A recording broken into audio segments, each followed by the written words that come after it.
ಭಗವಂತ ಶಿವನನ್ನು ತಡೆದ ಗಣೇಶ ಒಂದು ದಿನ ಪಾರ್ವತಿ ಸ್ನಾನ ಮಾಡಲು ಸಿದ್ಧಳಾಗುತ್ತಿದ್ದಳು. ಅವಳು ಗಣೇಶನಿಗೆ ನಾನು ಸ್ನಾನ ಮಾಡುವಾಗ ಯಾರನ್ನೂ ಒಳಗೆ ಬಿಡಬೇಡ ಎಂದು ಆಜ್ಞೆ ಮಾಡಿದಳು. ಅವನ ಸಂರಕ್ಷತೆಗೆಂದು ಅವಳು ಗಣೇಶನಿಗೆ ಒಂದು ಭರ್ಜಿಯನ್ನು ಕೊಟ್ಟಳು. ಗಣೇಶ ಪಾರ್ವತಿಯ ಸ್ನಾನದ ಕೋಣೆಯ ಹೊರಗೆ ಕೂಡಲು ಕಾವಲು ನಿಂತ. ಕೆಲವು ನಿಮಿಷಗಳ ನಂತರ ಶಿವನು ತನ್ನ ಗುಹೆಗೆ ಮರಳಿದ. ಅಲ್ಲಿ ಬಾಗಿಲಲ್ಲಿ ಒಬ್ಬ ಚಿಕ್ಕ ಹುಡುಗ ನಿಂತಿದ್ದನ್ನು ನೋಡಿ ಅಚ್ಚರಿಗೊಂಡ ಶಿವ ಇನ್ನೇನು ಗುಹೆ ಪ್ರವೇಶಿಸುವನಷ್ಟೇ ಗಣೇಶ ಅವನನ್ನು ತಡೆದು, ನನ್ನ ತಾಯಿ ಈಗಷ್ಟೇ ಸ್ನಾನ ಮಾಡುತ್ತಿದ್ದಾಳೆ, ನಾನು ಯಾರನ್ನೂ ಒಳಗೆ ಬಿಡುವುದಿಲ್ಲ ಎಂದು ಹೇಳಿದ. ಚಕಿತನಾದ ಶಿವ, ಪಾರ್ವತಿ ನನ್ನ ಪತ್ನಿ, ನೀನು ಅವಳ ಮಗನೆಂದರೆ ನಾನು ನಿನ್ನ ತಂದೆಯಾಗುತ್ತೇನೆ.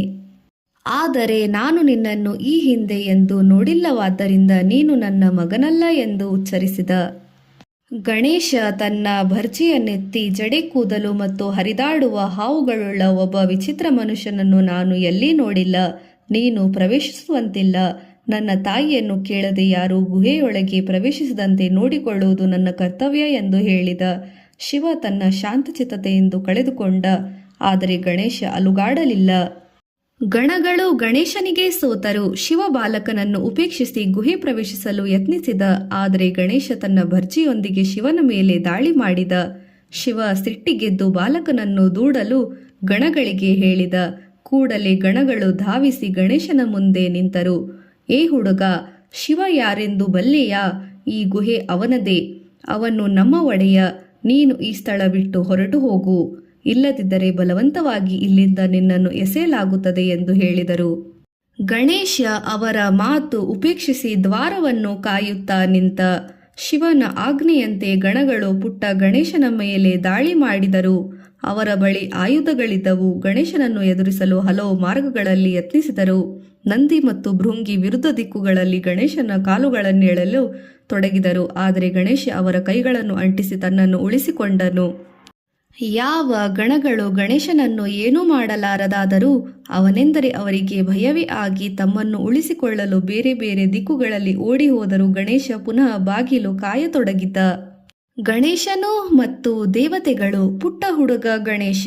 ಶಿವ ಎಲ್ಲ ಗಣಗಳನ್ನು ಸೋಲಿಸಿದ್ದನ್ನು ಮಹರ್ಷಿ ನಾರದ ನೋಡಿದರು. ಅವರು ಬ್ರಹ್ಮ, ವಿಷ್ಣು, ಇಂದ್ರ ಮತ್ತಿತರ ದೇವತೆಗಳನ್ನು ಕೈಲಾಸ ಪರ್ವತ ಸೇರಲು ಕೇಳಿಕೊಂಡರು. ಎಲ್ಲರೂ ಶಿವಪಾರ್ವತಿಯರಿಂದ ಬಹುಶಃ ನಾರದರು ವಂಚನೆಗೊಳಗಾಗುತ್ತಿದ್ದಾರೆಂದು ತಿಳಿದರು. ಆದರೂ ಶಿವನಿಗೆ ನೆರವಾಗಲು ಅಲ್ಲಿಗೆ ತಲುಪಿದರು. ಗಣೇಶನ ಸುರಕ್ಷತೆ ಸಂಶಯಾಸ್ಪದವಾಗಿ ಪಾರ್ವತಿ ಇಬ್ಬರು ಶಕ್ತಿ ದೇವತೆಗಳನ್ನು ಸೃಷ್ಟಿಸಿದಳು. ಬಳಿಕ ಅವಳು ಅವರಿಗೆ ತನ್ನ ಮಗ ಗಣೇಶನಿಗೆ ಸಹಾಯ ಮಾಡಲು ಕೇಳಿಕೊಂಡಳು. ಒಬ್ಬಳು ಶಕ್ತಿ ದೇವತೆ ದೊಡ್ಡ ಪಾರ್ವತಿ ರೂಪ ತಾಳಿ ತನ್ನ ಬಾಯಿ ತೆಗೆದು ಗಣೇಶನತ್ತ ಎಸೆದು ಎಲ್ಲ ಆಯುಧಗಳನ್ನು ನುಂಗಿದಳು. ಇನ್ನೊಬ್ಬ ಶಕ್ತಿ ದೇವತೆ ಗಣೇಶನ ಶತ್ರುಗಳನ್ನು ಶಿಕ್ಷಿಸಿ ಸೋಲಿಸಲು ಭಯಾನಕ ರೂಪ ತಾಳಿದಳು. ಗಣೇಶ ತನ್ನ ಎಲ್ಲ ಶತ್ರುಗಳನ್ನು ಸೋಲಿಸಿದನು, ಯುದ್ಧ ಗೆಲ್ಲುತ್ತನು. ಗಣೇಶ ಸಾಮರ್ಥ್ಯ ಕಂಡು ಎಲ್ಲ ದೇವತೆಗಳು ಬೆರಗಾಗಿ ಭೀತರಾದರು. ಎಲ್ಲರೂ ಶಿವನಿಗೆ ಮೊರೆ ಹೋಗಿ, ದೇವ, ನಮ್ಮನ್ನು ಕಾಪಾಡು, ಆ ಹುಡುಗ ಸಾಮಾನ್ಯನಲ್ಲ, ಅವನು ನಮ್ಮನ್ನು ನಾಶ ಮಾಡಿಬಿಡುತ್ತಾನೆ ಎಂದು ಬೇಡಿಕೊಂಡರು. ಶಿವ ಗಣೇಶನ ತಲೆ ತೆಗೆದ. ಶಿವ ಕೆರಳಿ ಕೆಂಡಾಮಂಡಲನಾದ. ಒಬ್ಬ ಹುಡುಗನಿಂದ ಅವನ ಗಣಗಳು ದೇವತೆಗಳು ಸೋತಿದ್ದರು. ಹಾಗಾಗಿ ಶಿವ ಎದ್ದು ನಿಂತು ಗಣೇಶನೊಂದಿಗೆ ಯುದ್ಧ ಮಾಡಲು ಹೋದ. ಅಲ್ಲಿ ಗಣೇಶನು ಯುದ್ಧ ಮಾಡಲು ಸಿದ್ಧನಿದ್ದ. ಶಿವ ತನ್ನ ತ್ರಿಶೂಲವನ್ನು ಎತ್ತಿದ ಕ್ಷಣ ಗಣೇಶನು ಕೆಣಕಿದ. ತ್ರಿಶೂಲ ಕಳೆದುಕೊಂಡು ಶಿವನಿಗೆ ಇನ್ನಷ್ಟು ಕೋಪ ತರಿಸಿತು. ಅವನು ತನ್ನ ಪಿನಾಕ ಎಂಬ ಧನುವನ್ನು ತೆಗೆದ. ಆದರೆ ಗಣೇಶ ಭರ್ಜಿ ಕೂಡಲೇ ಅದನ್ನು ಕೆಡವಿತು. ಶಿವ 10 ತೋಳುಗಳುಳ್ಳವನಾಗಿದ್ದರೂ ಅವನು ಪಾರ್ವತಿಯ ಶೂರಪುತ್ರನಿಂದ ಸುಲಭವಾಗಿ ಹೊಡೆತಕ್ಕೊಳ್ಳನಾಗದವನು. ವಿಷ್ಣು ಶಿವನೊಂದಿಗೆ ಚರ್ಚಿಸಿದ ನಂತರ ಅಂಧ ಮೋಡಗಳು ಒಂದು ಭ್ರಮೆ ಹುಟ್ಟಿಸಿ ತನ್ನ ದೈವಿಕ ಚಕ್ರದಿಂದ ಗಣೇಶನ ಭರ್ಜಿಯನ್ನು ತುಂಡು ಮಾಡಿದ. ತನ್ನ ಬರಿದ ಭರ್ಜಿಯಿಂದಲೇ ಗಣೇಶ ವಿಷ್ಣುವಿಗೆ ಪೆಟ್ಟು ಕೊಟ್ಟು ನೆಲಕ್ಕುರುಳಿಸಿದ. ಆದರೂ ವಿಷ್ಣು ಪುನಃ ಎದ್ದು ಗಣೇಶನೊಂದಿಗೆ ಯುದ್ಧ ಮುಂದುವರೆಸಿದ. ಶಿವ ಕೂಡಲೇ ಇದು ಪರಿಪೂರ್ಣ ಅವಕಾಶವೆಂದು ತಿಳಿದು ಕಂಡುಕೊಂಡು ಹಿಂದಿನಿಂದ ಗಣೇಶನ ಮೇಲೆ ದಾಳಿ ಮಾಡಿದ. ತನ್ನ ತ್ರಿಶೂಲದಿಂದ ಗಣೇಶನ ತಲೆ ತೆಗೆದ. ಪಾರ್ವತಿಯ ಕೋಪ. ತನ್ನ ಸ್ವಂತ ಮನೆ ಪ್ರವೇಶಿಸಲು ತಡೆದನೆಂದು ಶಿವ ಭಾರೀ ಸಿಟ್ಟಿನಿಂದ ತನ್ನ ಸ್ವಂತ ಮಗನ ತಲೆಯನ್ನು ಕತ್ತರಿಸಿದ. ತನ್ನದೇ ಕಣ್ಣುಗಳಿಂದ ಪಾರ್ವತಿ ಈ ವಿಪತ್ತನ್ನು ನೋಡಿದಳು.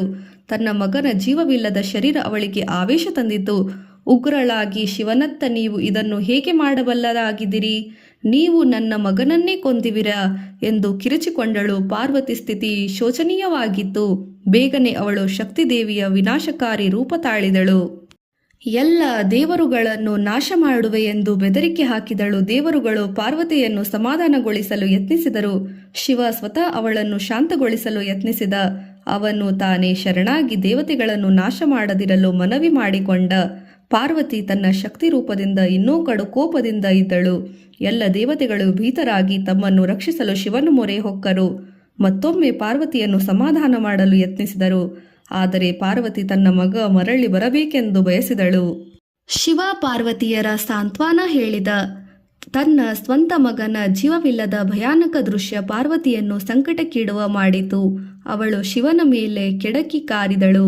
ಶಿವ ಅಸಹಾಯಕನಾಗಿದ್ದ. ಅವನು ಗಣೇಶನ ಜೀವ ಮರಳಿ ತರುತ್ತೇನೆ ಎಂದು ಪಾರ್ವತಿಗೆ ವಾಗ್ವಾದನ ಮಾಡಿದ. ನಾನು ಅವನಿಗೆ ಹೊಸ ಜೀವ ತುಂಬಿ ಪುನರ್ಜೀವಗೊಳಿಸುತ್ತೇನೆ ಎಂದು ಹೇಳಿದ ಶಿವ. ಅವನು ಈ ಮಾತು ಹೇಳಿದ್ದೇ ಕ್ಷಣ ಒಂದು ದೊಡ್ಡ ಹಕ್ಕಿ ಹಾರುತ್ತಾ ಬಂದು ನೆಲದಿಂದ ತಲೆಯನ್ನು ಒಯ್ಯಿತು. ಪಾರ್ವತಿ ಅಳುತ್ತಾ ತಳ್ಳಿದಳು. ಈಗ ಏನಾಗುತ್ತದೆ ಎಂದು ದುಃಖದಿಂದ ಕಿರಿಚಿದಳು. ಪ್ರಿಯೆ, ಚಿಂತಿಸಬೇಡ, ನಾನು ಅವನನ್ನು ಪುನರ್ಜೀವಗೊಳಿಸುವನು. ಇನ್ನೊಂದು ತಲೆಯನ್ನು ಕಂಡುಕೊಳ್ಳುವೆ ಎಂದು ಶಿವ ಸಾಂತ್ವನ ಹೇಳಿದ. ಆದರೆ ಹೇಗೆ ಕೇಳಿದಳು ಪಾರ್ವತಿ. ಭೂಮಿಯಿಂದ ಒಂದು ಉತ್ತರಿಸಿದ ಶಿವ. ಅವನು ದೇವತೆಗಳಿಗೆ ಗಣೇಶನ ಶಿರವಿರದ ಶರೀರವನ್ನು ತೊಳೆಯಲು ಕೇಳಿಕೊಂಡ. ನಾನು ಭೂಮಿಯ ಮೇಲೆ ಮೊದಲಿಗೆ ಕಾಣುವ ಪ್ರಾಣಿಯೊಂದರ ತಲೆಯನ್ನು ಕತ್ತರಿಸುವೆ. ಬಳಿಕ ಆ ತಲೆಯನ್ನು ಗಣೇಶನ ಶರೀರದ ಮೇಲೆ ಹೊಂದಿಸುವೆ ಎಂದು ಹೇಳಿದ ಶಿವ ತನ್ನ ತ್ರಿಶೂಲದೊಂದಿಗೆ ದಕ್ಷಿಣದ ದಿಕ್ಕಿಗೆ ಆತುರವಾಗಿ ಹೋದ. ಗಣೇಶನ ಶರೀರಕ್ಕೆ ಆನೆಯ ತಲೆ, ಒಂದು ತಲೆ ಹುಡುಕುತ್ತಾ ಶಿವ ಭೂಮಿಯನ್ನು ಸಂಚರಿಸಿದ. ಸುತ್ತು ತಿರುಗಾಡಿದ. ಆದರೆ ಗಣೇಶನ ಶರೀರಕ್ಕೆ ಹೊಂದಿಕೊಳ್ಳುವ ಯಾವುದೇ ಮಾನವ ಶಿರ ಕಂಡುಬಂದಿಲ್ಲ. ಇದಕ್ಕಿದ್ದಂತೆ ಅವರು ಒಂದು ಮರಿ ಆನೆಯ ತಲೆಯನ್ನು ಆಗಷ್ಟೇ ಕತ್ತರಿಸುವುದನ್ನು ಕಂಡ. ಆ ಕತ್ತರಿಸಿದ ಆನೆಯ ಶಿರ ಗಣೇಶನ ಶರೀರಕ್ಕೆ ಪರಿಪೂರ್ಣವಾಗಿ ಹೊಂದಿಕೊಳ್ಳುತ್ತದೆ ಎಂದು ಆಲೋಚಿಸಿ ಶಿವ ಅದನ್ನೆತ್ತಿಕೊಂಡು ಕೈಲಾಸ ಪರ್ವತಕ್ಕೆ ಮರಳಿದ. ಗಣೇಶ ಹೇಗೆ ಆನೆ ತಲೆಯನ್ನು ಪಡೆದ ಎಂಬುದಕ್ಕೆ ಅನೇಕ ಕಥೆಗಳಿವೆ. ಕ್ಷೀರಸಾಗರವನ್ನು ಕಡೆದಾಗ ಉದಿಸಿ ಬಂದ ಐರಾವತ ಎಂಬ ಬೃಹತ್ ಆನೆಯನ್ನು ಹಲವು ತಲೆಗಳಿದ್ದಲ್ಲಿ ಆ ಆನೆ ತಲೆಯು ಒಂದು ಎಂದು ನಂಬಲಾಗಿದೆ. ಮತ್ತು ದೇವತೆಗಳ ದೊರೆ ಇಂದ್ರನ ವಾಹನ ಈ ಆನೆ. ಇಂದ್ರ ಈ ತಲೆಯನ್ನು ಶಿವನಿಗೆ ನೆರವಾಗಲು ಕೊಟ್ಟನು. ದುರ್ವಾಸನೆಂಬ ಮುನಿ ಇಂದ್ರನನ್ನು ಭೇಟಿಯಾದಾಗ ಅವನಿಗೆ ಸ್ವಗ್ರೀಯ ಮಾಲೆಯೊಂದನ್ನು ಅವನಿಗೆ ನೀಡಿದ. ಇಂದ್ರ ಆ ಮಾಲೆಯನ್ನು ಐರಾವತದ ಸೊಂಡಿಲಿಗೆ ಹಾಕಿದ. ಆದರೆ ಐರಾವತ ಅದರ ವಾಸನೆಗೆ ಕೆರಳಿ ಅದನ್ನೆಸೆದು ಬಿಟ್ಟಿತು. ಈ ವರ್ತನೆಯಿಂದ ಸಿಟ್ಟಿಗೆದ್ದ ದುರ್ವಾಸ ಐರಾವತನ ತಲೆಯನ್ನು ಕತ್ತರಿಸಿದ. ಇಂದ್ರ ಆ ತಲೆಯನ್ನೇ ಶಿವನಿಗೆ ನೀಡಿದ. ಪಾರ್ವತಿಯ ಅತೃಪ್ತಿ ಕಡೆಗೆ ಶಿವ ಗಣೇಶನ ಶರೀರಕ್ಕೆ ಒಂದು ಸೂಕ್ತ ತಲೆಯನ್ನು ಕಂಡುಕೊಂಡು ಅದು ಆನೆಯ ತಲೆ. ಈ ಮಧ್ಯೆ ಪಾರ್ವತಿ ತನ್ನ ಮಗನ ಸಾವಿನ ಬಗ್ಗೆ ರೋಧಿಸುತ್ತಲೇ ಇದ್ದಳು. ದೇವತೆಗಳು ಗಣಗಳಿಗೂ ಅವಳನ್ನು ಸಮಾಧಾನ ಮಾಡುವುದು ಹೇಗೆ ಎಂದು ಹೊಳೆಯಲಿಲ್ಲ. ಶಿವ ಕೈಲಾಸ ಪರ್ವತಕ್ಕೆ ಬಂದು ತುರ್ತಾಗಿ ಗಣೇಶನ ಶರೀರಕ್ಕೆ ಆನೆಯ ತಲೆಯನ್ನು ಇರಿಸಿದ. ಕೆಲವು ದೈವಿಕ ಮಂತ್ರಗಳನ್ನು ಜಪಿಸಿದ ನಂತರ ಶಿವ ಗಣೇಶನ ಜೀವವನ್ನು ಉಳಿಸಿದ. ಗಣೇಶ ಎದ್ದು ನಿಂತ. ತನ್ನ ಕೈಗಳನ್ನು ಜೋಡಿಸಿ ಎಲ್ಲ ದೇವತೆಗಳಿಗೂ ಗಣಗಳಿಗೂ ಗೌರವ ಸಲ್ಲಿಸಿದ. ಶಿವ ಸಂತೋಷದಿಂದ ಪಾರ್ವತಿ, ನೋಡು, ನಮ್ಮ ಮಗ ಭವ್ಯವಾಗಿ ಕಾಣುತ್ತಾನೆ ಎಂದು ಹೇಳಿದ. ಆದರೆ ಪಾರ್ವತಿ ಇನ್ನೂ ಸಿಟ್ಟಾಗಿದ್ದಳು. ಅವಳಿಗೆ ತನ್ನ ಮಗನ ಈ ಹೊಸ ರೂಪ ಮನಗಾಣಲಿಲ್ಲ. ಅವಳು, ಎಲ್ಲ ಜನ ಅವನನ್ನು ಗೇಲಿ ಮಾಡುತ್ತಾರೆ, ಅವನು ಅಸಹ್ಯವಾಗಿ ಕಾಣುತ್ತಾನೆ, ಪ್ರತಿಯೊಬ್ಬರು ಅವನಿಗ ಕಾಣುತ್ತಿರುವ ರೀತಿ ನೋಡಿ ತಮಾಷೆ ಮಾಡುತ್ತಾರೆ, ಅವರು ಅವನಿಗೆ ತಮಾಷೆಯ ಹೆಸರುಗಳನ್ನು ಕೊಡುತ್ತಾರೆ ಎಂದು ದೂರಿದಳು.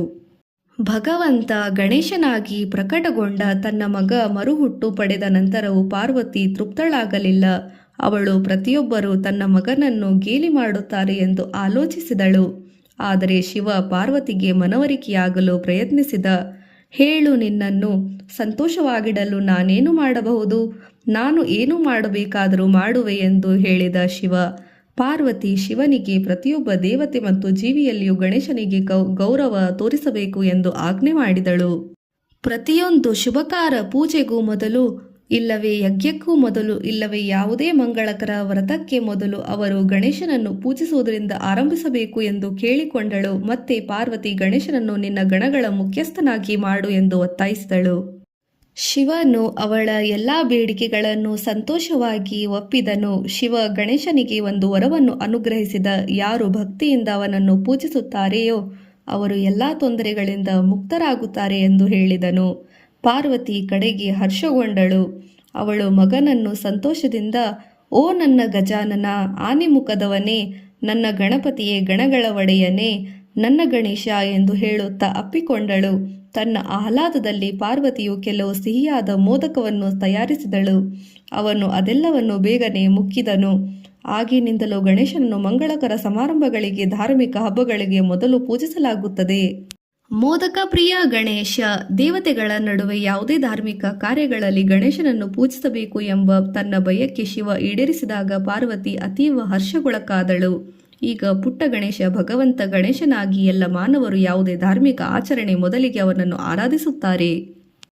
ತನ್ನ ಮಗನ ಮರುಹುಟ್ಟನ್ನು ಆಚರಿಸಲು ಪಾರ್ವತಿ ಅವನಿಗಾಗಿ ಒಂದು ತಟ್ಟೆ ತುಂಬ ಮೋದಕವನ್ನು ತಯಾರಿಸಿದಳು. ಮೋದಕ ಒಂದು ಸಿಹಿಯಾದ ಧಾನ್ಯದ ಉಂಡೆ. ಅದು ಹಿಟ್ಟಿನ ಸಣ್ಣ ಚೆಂಡಿನಂತೆ ಕಾಣುತ್ತದೆ. ಗಣೇಶ ಅವುಗಳಲ್ಲಿ ಒಂದನ್ನು ಒಂದು ತನ್ನ ಸೊಂಡಿಲನ್ನು ಸುರುಳಿಸುತ್ತಾ ಎತ್ತಿಕೊಂಡನು. ಬಳಿಕ ಇನ್ನೊಂದು ಮತ್ತು ಇನ್ನೂ ಒಂದು. ಅಲ್ಲಿದ್ದ ಎಲ್ಲ ದೇವತೆಗಳು, ದೇವತೆಗಳು ಮತ್ತು ಮುನಿಗಳು ಆರಾಧ್ಯ ಭಾವ ಮತ್ತು ಪ್ರೀತಿಯಿಂದ ನೋಡುತ್ತಾ, ಗಣೇಶನಿಗೆ ಮೋದಕಗಳೆಂದರೆ ಇಷ್ಟವೆಂದು ತೋರುತ್ತದೆ ಎಂದು ಅವನ ಅಚ್ಚುಮೆಚ್ಚು ಎಂದು ಹೇಳಿದರು. ಆಗಿನಿಂದಲೇ ಗಣೇಶನಿಗೆ ಮೋದಕ ಪ್ರಿಯ ಎಂಬ ಹೆಸರು ಬಂದಿತು. ಆ ಬಳಿಕ ಯಾವಾಗಲೂ ಎಲ್ಲ ಪೂಜೆಗಳ ಕಾಲದಲ್ಲೂ ಮತ್ತು ಗಣೇಶ ಚತುರ್ಥಿ ಮತ್ತು ಅವನ ವಿಗ್ರಹಗಳ ಮುಂದೆ ಮೋದಕಗಳನ್ನು ಇಡಲಾಗುತ್ತದೆ. ಮೋದಕಗಳನ್ನು ಇಟ್ಟು ಅವನನ್ನು ಪೂಜಿಸಲಾಗುತ್ತದೆ. ಗಣಪತಿಯ ಹೃದಯವನ್ನು ಗೆಲ್ಲಲು ಮೋದಕವನ್ನು ಅತ್ಯುತ್ತಮ ಸಿಹಿತಿನಿಸು ನೈವೇದ್ಯವಾಗಿ ನೀಡಲಾಗುತ್ತದೆ.